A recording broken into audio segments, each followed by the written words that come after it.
kakak dasi bala nmune insan no dir yo ghairati insan yo jazba bakri wiso ko jida margne masul cherigi zuq yo darya bi samandar tawali पर मां बच वैसे बाहर में कम car करे आए तो मुझे पैर खराब आ मुझे पैर चुम्मी अखियन दे के मुझे पैर खराब या मां को दुआ कपे आखिरी मुलाकात बस 2 मिनट बाद शादी तो आया तो मुलाकात हुई फिर गया तो मुलाकात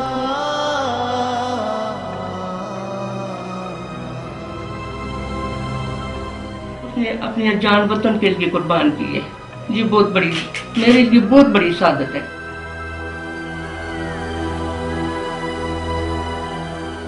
जो उसके दिल में था, जो उसकी आस थी, अल्लाह ने उसकी पूरी की और उसको एक अजीम शहादत दी।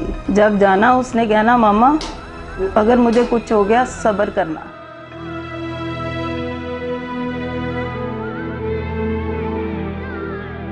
अपनी फौज से मुझे बहुत प्यार है। मेरे अगर 10 बेटे भी हो ना तो मैं दोबारा फरहान भी आए तो मैं अपनी फौज में ही दूँ।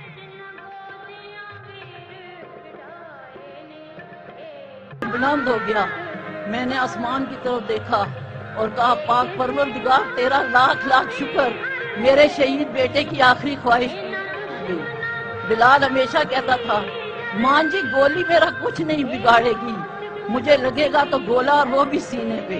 उसकी ये ख्वाहिश भी पूरी हुई। मेरे मोहम्मद अनीस को जो शहादत का सेहरा मेरे प्यारे रब ने सजाया और जिस शान से सजाया, जिस शान से उसे दूल्हा बनाया, वो तो मैं क़यामत तक नहीं बना सकती थी। सुभान अल्लाह। नाजरीन, आज फिर से ना आपसे चैनल को सब्सक्राइब करने की रिक्वेस्ट करूंगा और ना वीडियो को लाइक या कमेंट करने की। आपसे रिक्वेस्ट करूंगा तो सिर्फ इतनी के पाक फ़ौज का हमेशा साथ दें। बिलाशुबा इन्हीं की कुर्बानियों की वजह से हम आज सुकून की नींद सोते हैं। अल्लाह ताला इनका हामी और नासिर हो। पाक फ़ौज जिंदाबाद, पाकिस्तान पाइंदाबाद।